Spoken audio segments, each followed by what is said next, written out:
when I started my business, for instance, I went on Facebook and I sent out just a simple DM, a direct message to people that I knew, whether they were friends, families, they were in organizations that I had been a part of.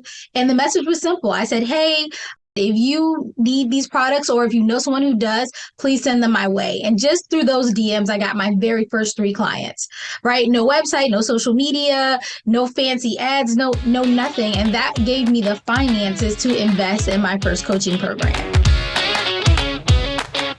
Hey, what's up? Welcome to the Life Inner Show. I'm your host, Jason Wojo. On the Life Inner Show, we help people make more, work less, and live awesome lives. I am joined by Polish Peter as my illustrious co-host for the day. What's up, dude?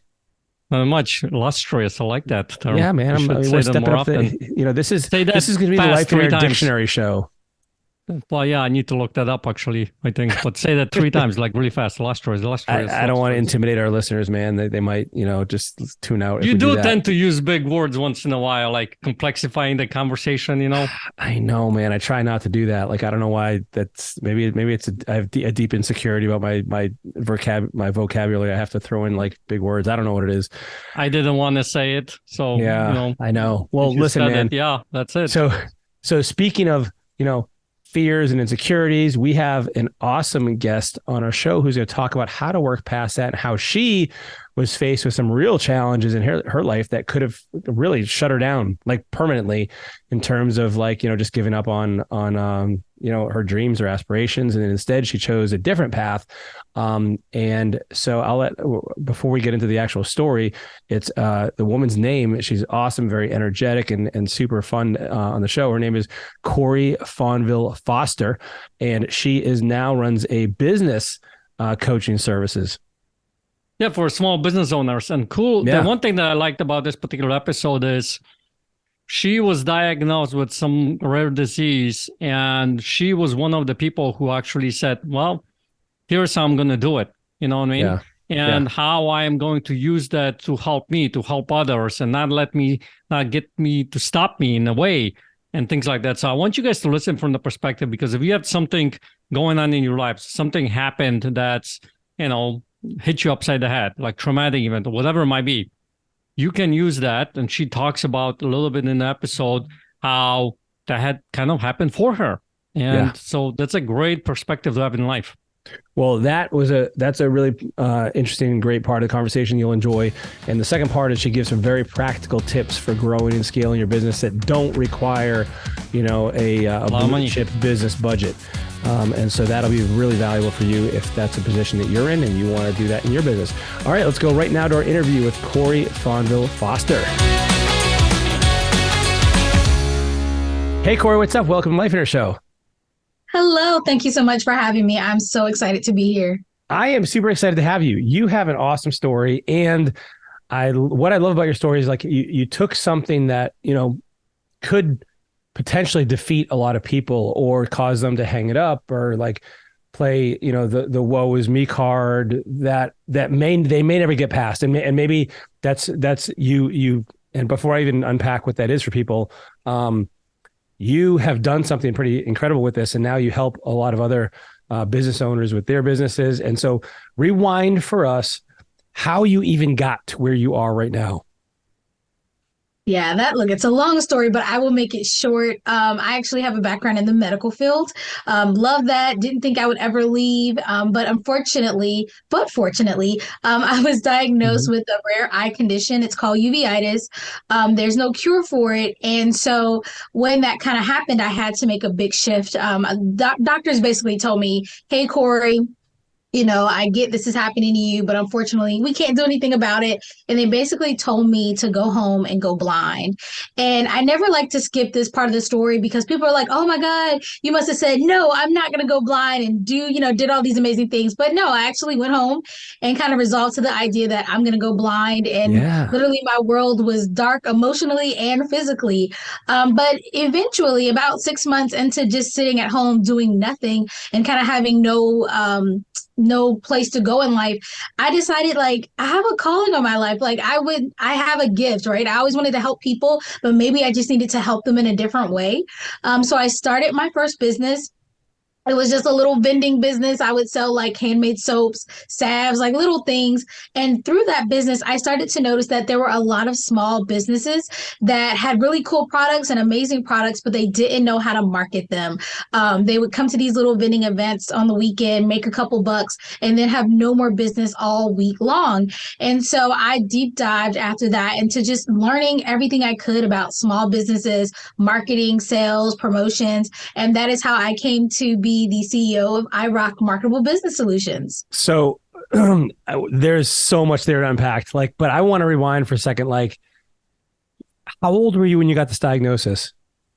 So I actually got my original diagnosis in high school, but they promised me but they gave me a promise. They said that it was going to be stable and it wasn't going to cause me many issues. That was not true. When I was about 24, that's when I started to realize I couldn't see. People would hop on a scale and I would look at the scale and it would say 300 pounds or something like that. And I would look at the person, they'd be 120 pounds. I was like, something is wrong. Oh, man. I cannot see what's going on. And yeah, it was a scary time. I can't even imagine. So I had a diagnosis where I dislocated my hip and they told me there's a really good chance I'd never walk again. And I was young as well. And so I know what I felt like you feel like your life's over. You're like, what am I like? Here I am, a young adult, and the rest of my life is gonna be different. Like, how did you deal with that kind of, like, was this something you're just like, okay, well, like, was it just, how did you deal with that? Like mentally, emotionally? Well, lots of tears at first. And I always say that because it's okay to cry. But then I just had to come up with a plan. I had to realize that I couldn't do things the way I envisioned myself doing them, meaning like the typical way, the way I saw all my peers doing things. But it didn't mean that I could not be successful. It didn't mean that I couldn't have some type of meaning for my life. It didn't mean that I couldn't bring in income to my family. Let's just get real. Like, I wanted to be a contributor to my household. Yeah. I had a small child at the time. I was in a very serious relationship with my now husband. And I just knew that this diagnosis could not define my entire reality. And so, yeah, it was like, we're going to have to do something. Wasn't sure what, but we were going to have to do something. So I got a quick question, because you just mentioned something. I had the diagnosis, but it didn't mean that I was, couldn't be successful. Didn't mean this, didn't mean that, didn't mean that. Whereas I feel like a lot of people go, because of it means that I can't, right? So what's the difference? How do you see the difference that diagnosis doesn't mean that? Most people will just go, I guess I'm screwed kind of throw thing. in the towel. Yeah. Yeah. I think you have to have a mindset shift. And I think that we as humans need to realize that we are the conductors of our lives. A lot of times we think that life is happening to us, but in all reality, life is happening for us. And so when we start to put ourselves in the driver's seat, I think we'll be more happy, because if life can just do whatever it wants to us whenever it feels, then we have no control. And I don't know about you, but I like to be in control. Most entrepreneurs do. And so for me, it was saying, okay, like, this is what my circumstances are. Now, what can I do to move me in the direction I want, right? My illness is a part of my life. It's not going to go away. Fine. Okay. It can hang on with me, but I am going to decide the direction in which my life goes, regardless of those circumstances. I always tell people my illness is just one part of my story. While all this was going on, I also was being a single parent for a bit. While all this was going on, I also was a full-time student. While all this was going on, I also was trying to move out of a really impoverished neighborhood. I was on income-based housing. So it's like all these things were happening, right, to me. Mm-hmm. But they weren't controlling my narrative. And I think when we start to put ourselves, like I said, in the driver's seat and say, okay, where do I want to go and what can I do to get me there? Then we can leave the excuses and the circumstances behind.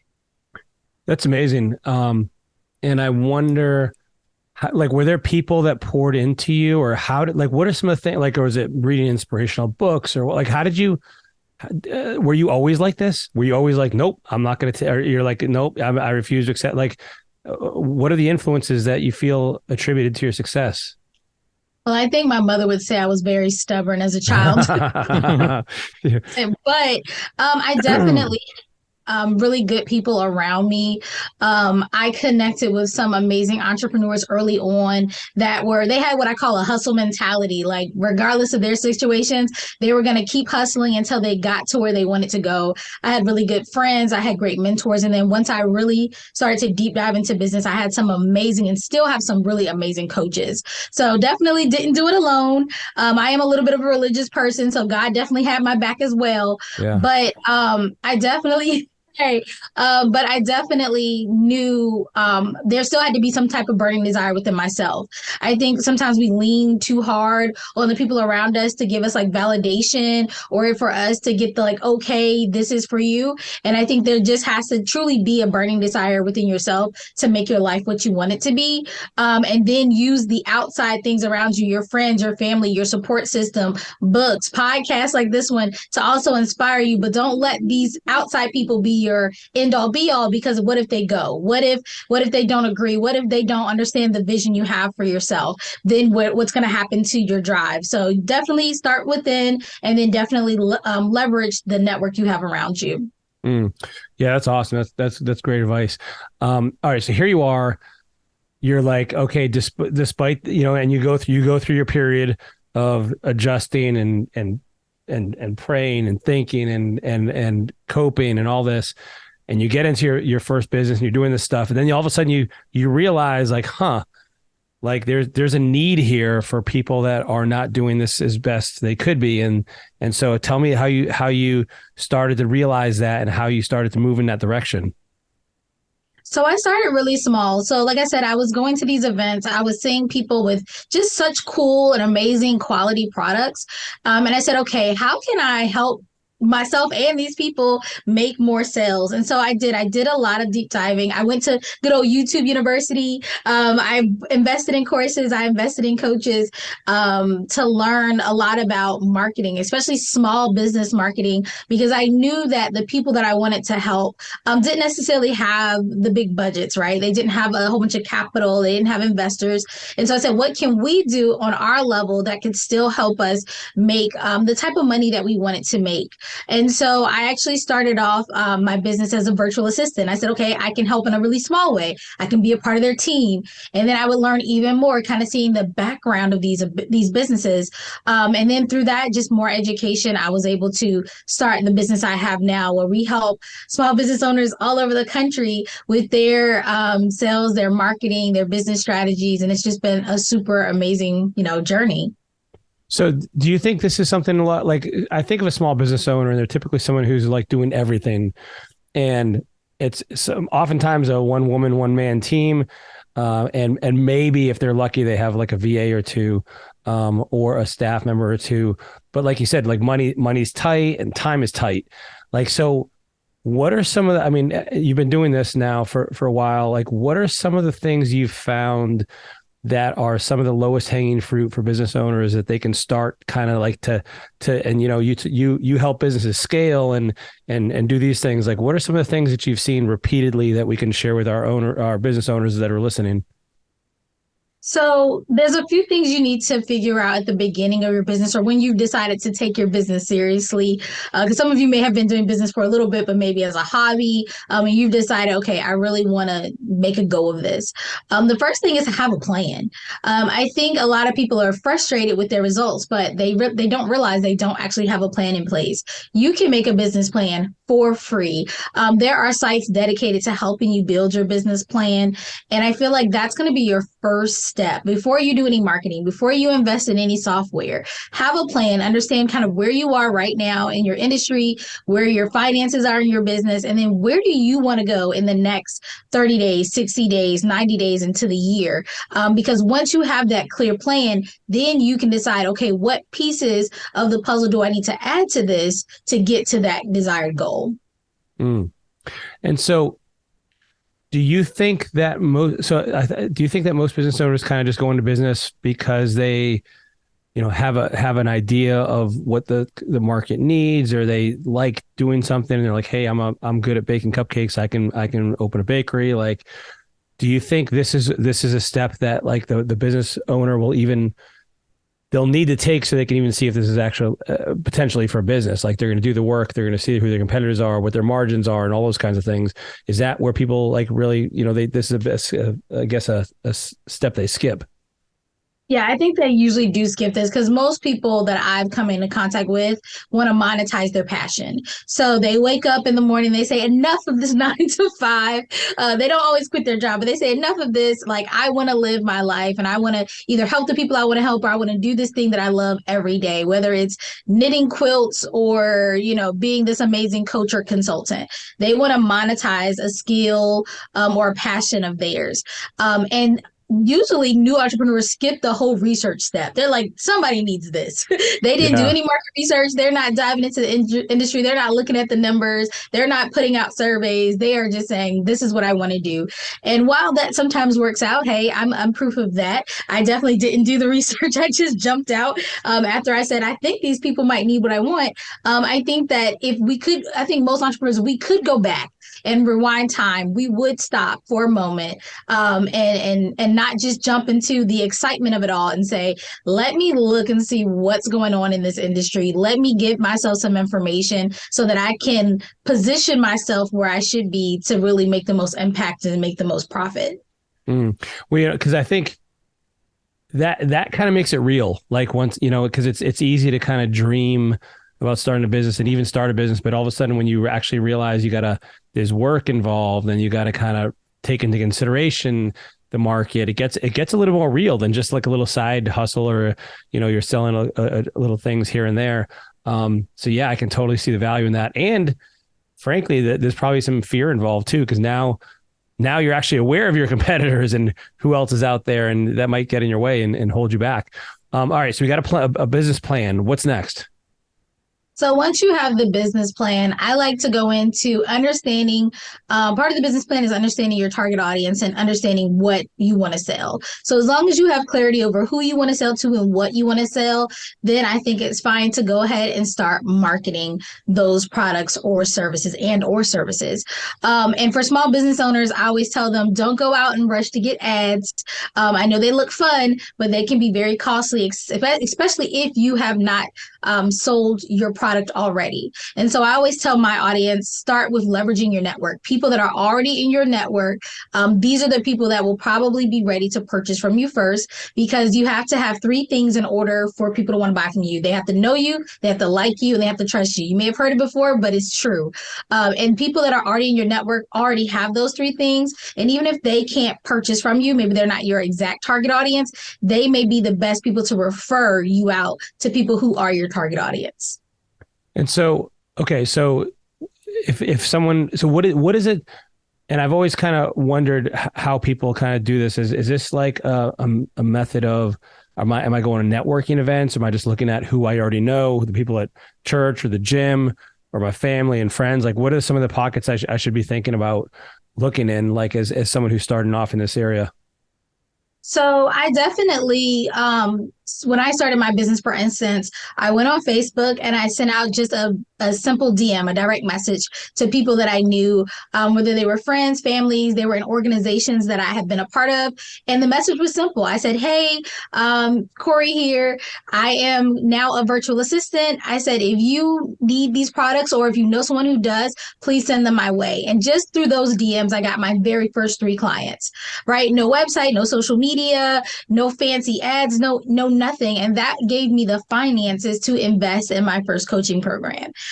So that's kind of the mentality I go into with a lot of very new entrepreneurs, is this idea of almost testing the market. See if somebody's going to buy what you claim you're going to sell. You don't have to start with these elaborate programs that have all the bells and whistles. A lot of times it's best to start with, especially if you're a coach, just one-to-ones, right? It doesn't take a lot of prep. It doesn't take a lot of fancy systems. You can onboard a client with just a Zoom and an email and you're fine. And so I think just putting yourself out there to people who already know you in whatever capacity. I don't care if you market to your barber, the lady who always checks you out in the grocery store. Start talking about your business and see who in your network, like I said, can utilize your skills or at least know somebody who may be able to utilize your skills.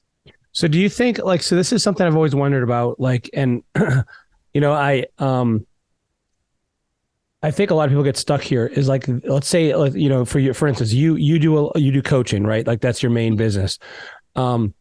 How does somebody get started in something like that when they're like, I have my bit, I've produced some results for myself, but I don't have a long list of clients yet. Like, where do they start generating that kind of like track record of success? And do you have to, or should you consider like either discounting your services at the start, or, I've heard of some people even saying like, hey, I'll do this for free and I want, 5% of the back end, of value I create, or like, what are some of the different approaches people can start running with like a business like this? Yeah, so for the coaching business, it's kind of tricky because there is no governing body that says like what your certifications or levels are in coaching. But I would say let me backtrack. If you are a coach, right, I'm going to assume you are an expert in your field, whatever that is. It doesn't mean you've been coaching in a specific area forever. It just means that maybe you've had a lot of past experience. Maybe, and most coaches I find have been giving away their coaching for free for years. So they're like, I have never had a client. It's like, no, you've been doing it, with your friends and family for years. You just haven't been getting paid to do it. Or maybe it's a situation where maybe you're a coach that, helps people with resume building and you were a recruiter for years. Like, no experience is left behind when it comes to having a coaching business. So I don't think when you start, right, your official business, you have to, give it away for free, or you need to heavily discount it. I find it's a lot harder to raise your prices when you do that. I think that you need to look at your resume of things that you bring to the table and appropriately charge for your services. But you just need to be willing to over deliver. And what I mean by this is, say, for instance, you've never been an official coach, but you've done some type of, friend to friend coaching.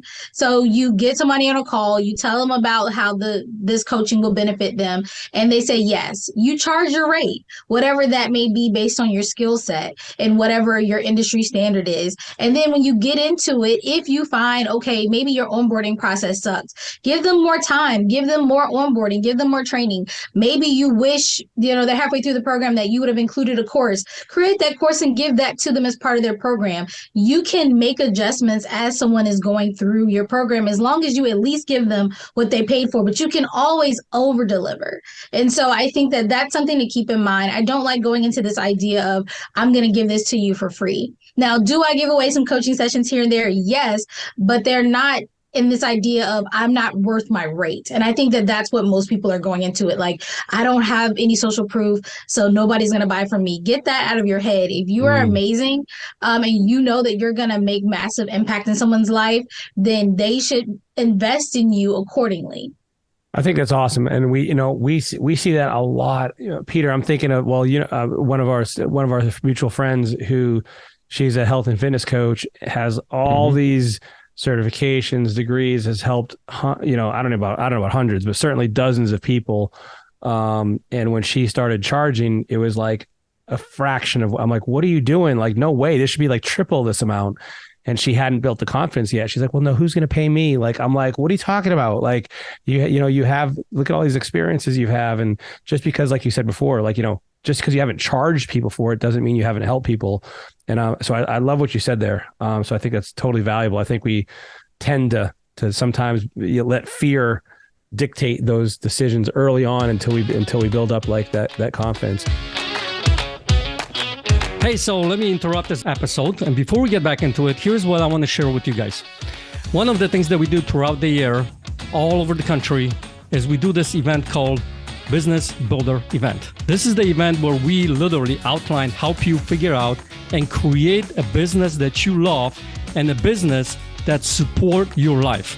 One of the things that we found over the years that many people become basically a slave or work an employee to their business, and they're working so much in their business that they don't actually get to live their life.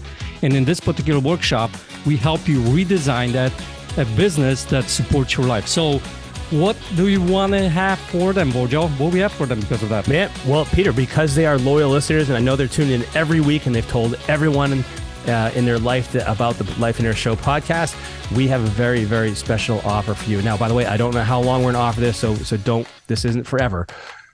But if you go to lifeiner.com right now and you go to the events tab and then you go to the business builder workshop, you can, when you pick the event you want, when you go to that checkout page, there's a little place right there. It says enter promo code. And guess what? We have a promo code for you for 50. That's 50, half. 50% off the ticket for the business builder workshop by entering the promo code podcast into the promo code field. Instantly, you'll get a 50% savings. You'll see it right there on the screen, and you will be registered for that event. And here's the cool thing. You will be off to the races to create a life and a business that complement each other for the first time, maybe ever. And it's amazing. One more thing I want to share with you before we jump back into the episode is this. One of the participants at our recent podcast, he was in a hot seat. We do these hot seats in front of the room, and we kind of dissect their business. And one suggestion that he got, and he made the change, went home, made the change, and pretty much within a few months went into stage 4, meaning into his business, that the business basically supported his life. The income that was coming, the cash flow that was coming into his business, by making that one change, started living in a way that he doesn't have to work for the business works for him. So yes. I would encourage you guys, head over to the website, learn about this event, type in podcast, and we'll see you on the next event. Now let's get back into the episode. So, okay, so we have a business plan. We have identifying like our customer, our ideal customer, our avatar, tapping social circles and our network. Like, what are some of the other like low hanging fruit that business owners without a big budget can kind of do to start scaling and growing their business? Definitely leverage your social media presence. I remember one of my first coaching programs was with Tony Robbins and Dean Graziosi, and they are a lot older than me, and they would talk about like infomercials, and I was like, wow. Like back in the day, people were paying all this money. You had to have, the production, and you had to have all this money to invest in selling. You had to make the product ahead of time so you could ship it out.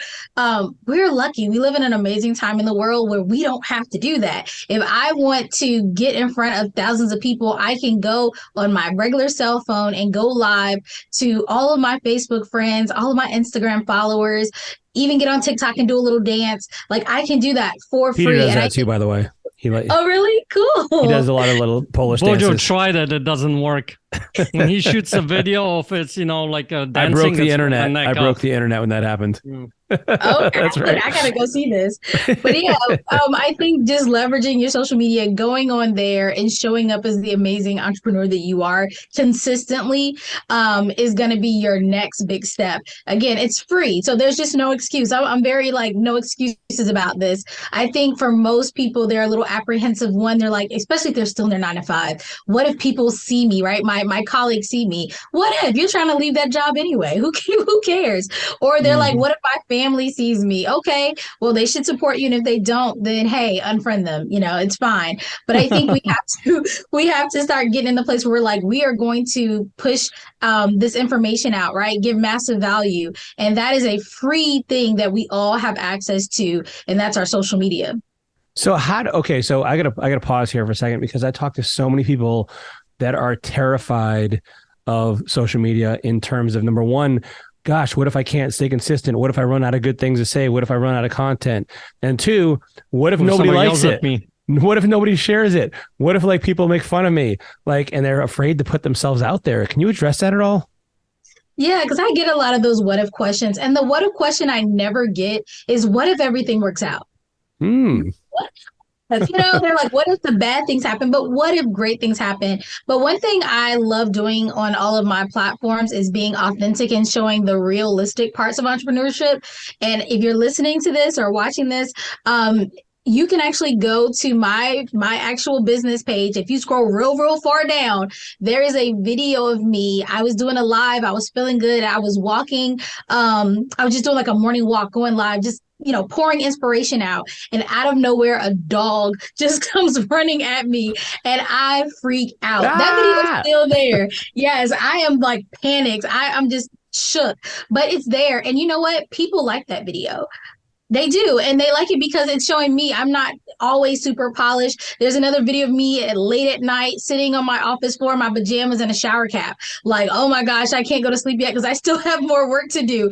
These are the behind the scenes. People like to see real people. They want to buy from real people. So many people are struggling to show up because they think they have to show up perfect, right? And this idea of this perfectness, but that doesn't exist. I want to connect, right? Especially a coach. I want to connect with somebody who's real. If you wake up perfect, makeup done, hair done, in the perfect outfit, and you never have issues, then you're not my coach, because that is not my life. You cannot relate to me. So be relatable. Show the pieces of you that show the flaws, because that's what people do want to see. Because if we all came out, everybody on this podcast, if we came out the womb perfect, and then we got $1 million because people were just throwing money at us for just nothing, then it's like, why would people want to connect with us and work with us, right? Because they're like, well, I didn't wake up perfect. I wasn't born, with all the things. It's like, no, people want to see people that they can see themselves in. They want to work with people they can connect with. And you can do that through social media,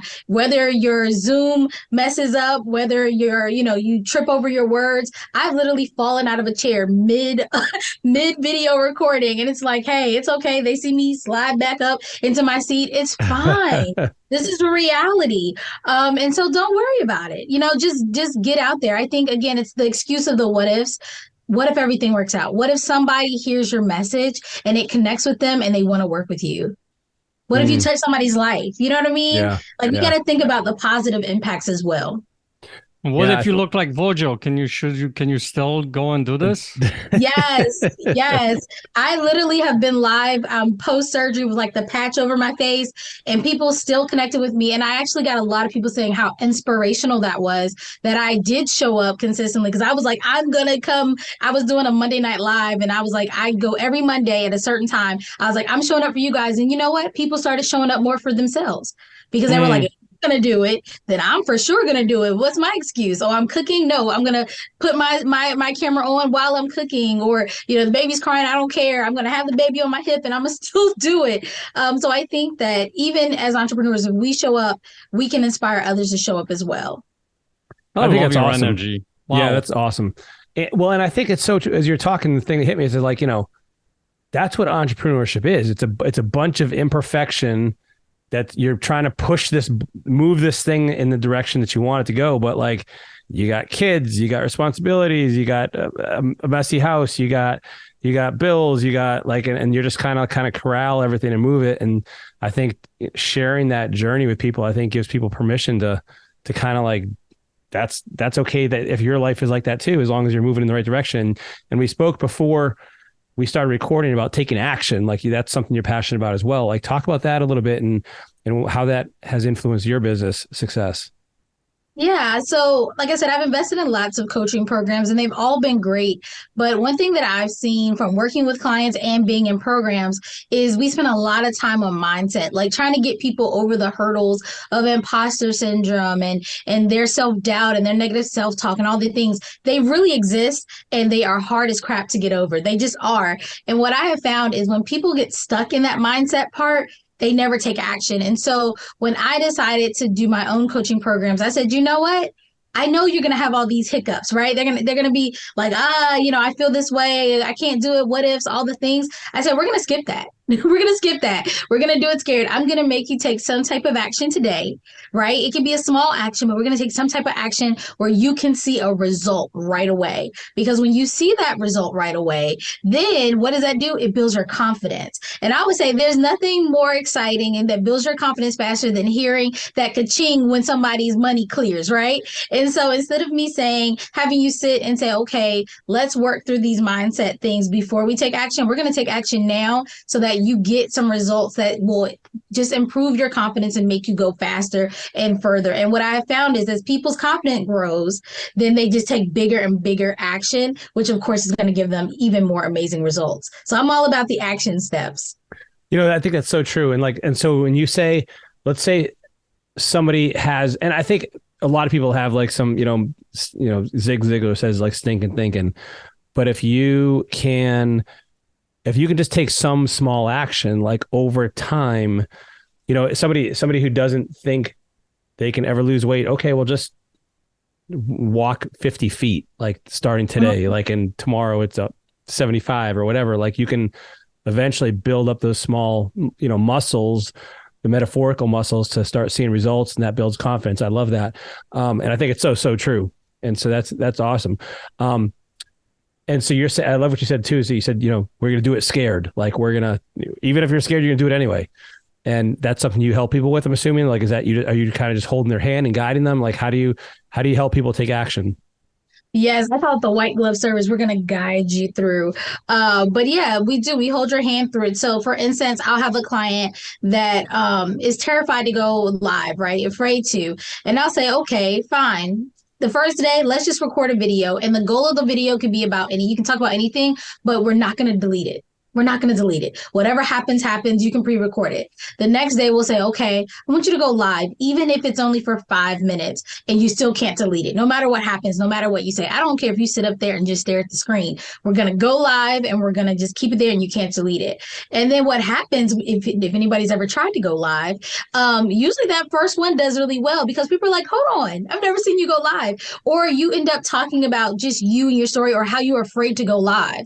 And what happens is people heart it and they like it and they say, oh my God, you did a good job. And what does that do? It's like, oh, yay, it fills you up and you're excited. And so the next time it's not so hard to go live. Usually if I have people do these little steps, and I'm just giving one example, by the end of the week, they're up there 30 minutes long, going live, asking people if they got questions, put stuff in the comment section. They're super excited. But at the beginning of the week, they were literally terrified to just hit the record button. And so these are things, again, in this one example, but you can put this in any aspect of your life. Some of you are afraid to talk about your business in a networking event. Well, okay, first time we go, we're just going to pass out a card, right? The next time we go, we're going to give our one-liner. The next time we go, we're going to not only give our one-liner, but we're also going to ask somebody else a question, when we just build. And I think that people think they have to do all or nothing, and we don't. We can take those small steps because they're going to build our confidence and make us even better at the end.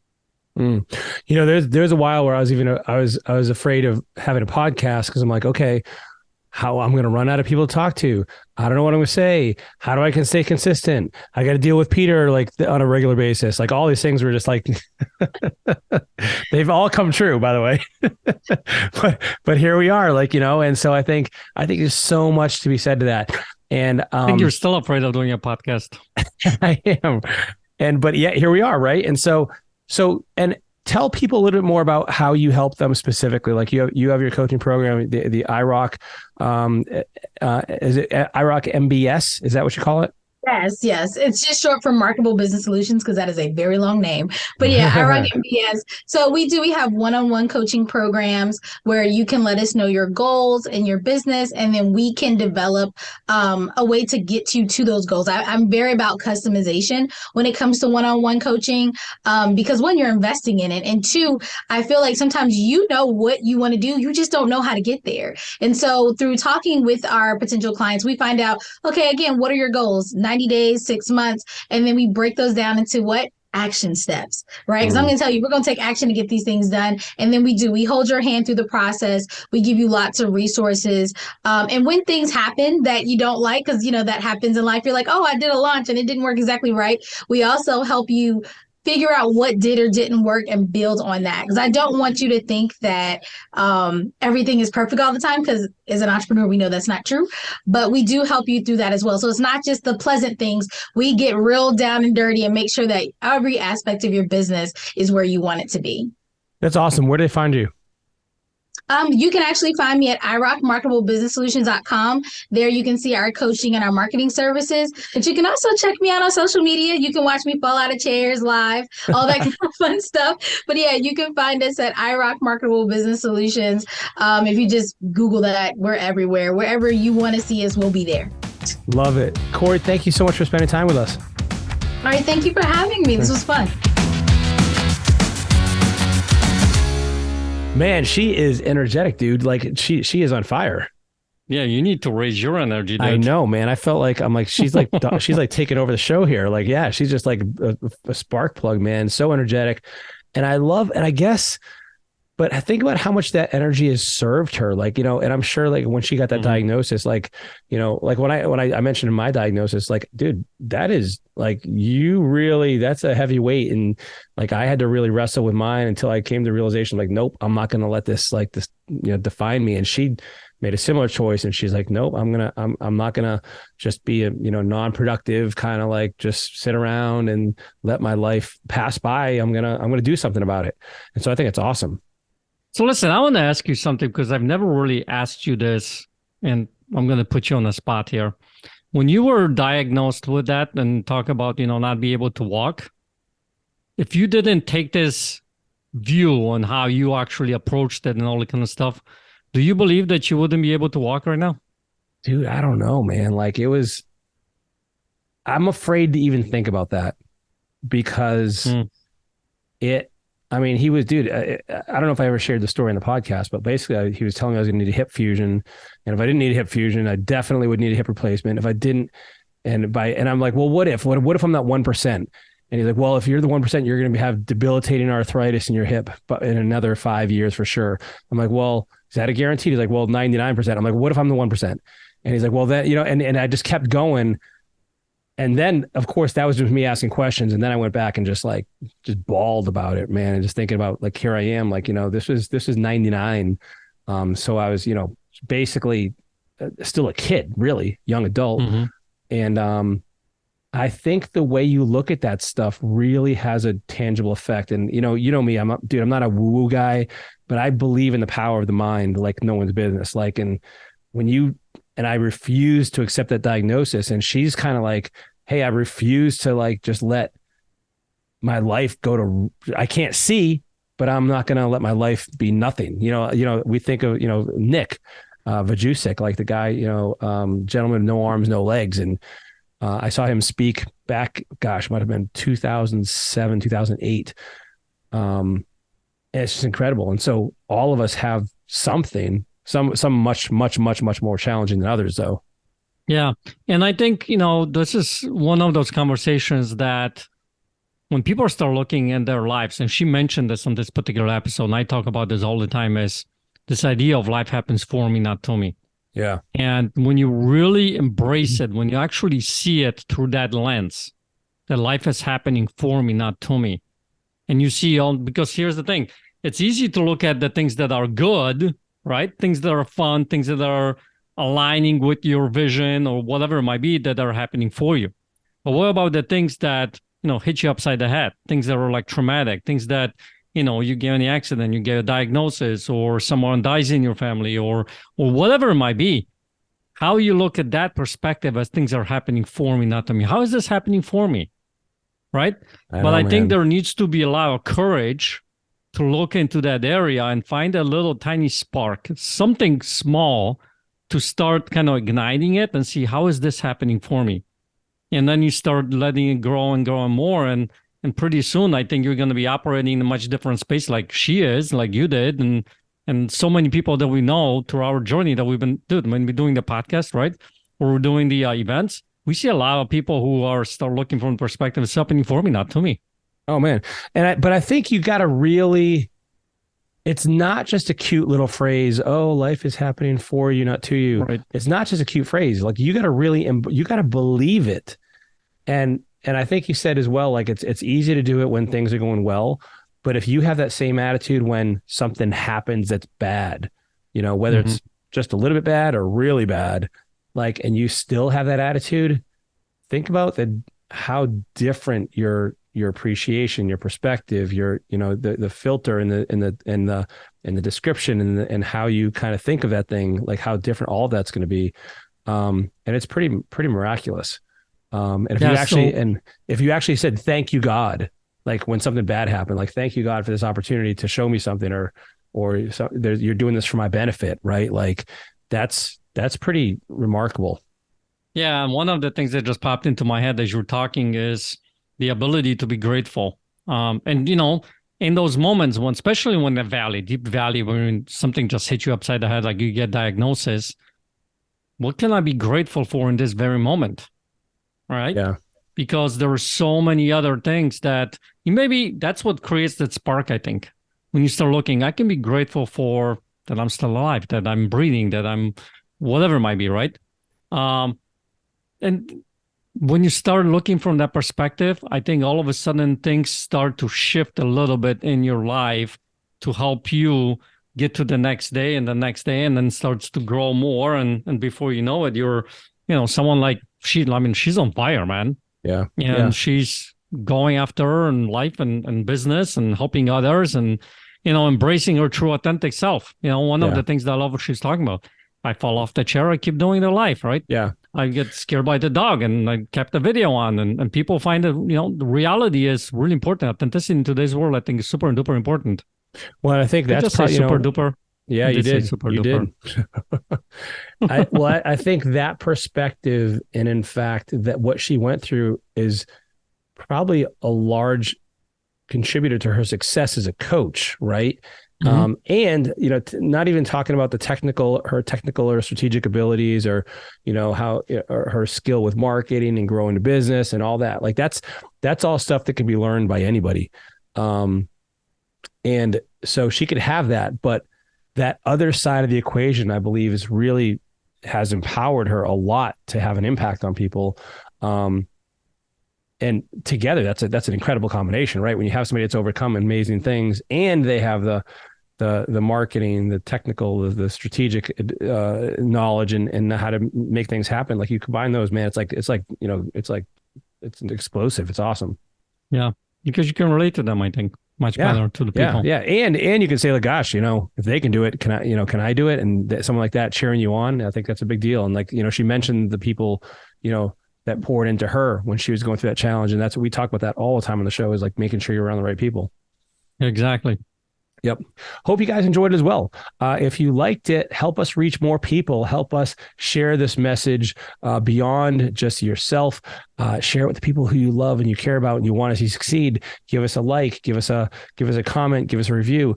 Also, thumbs up everywhere. Like, let's, that's right.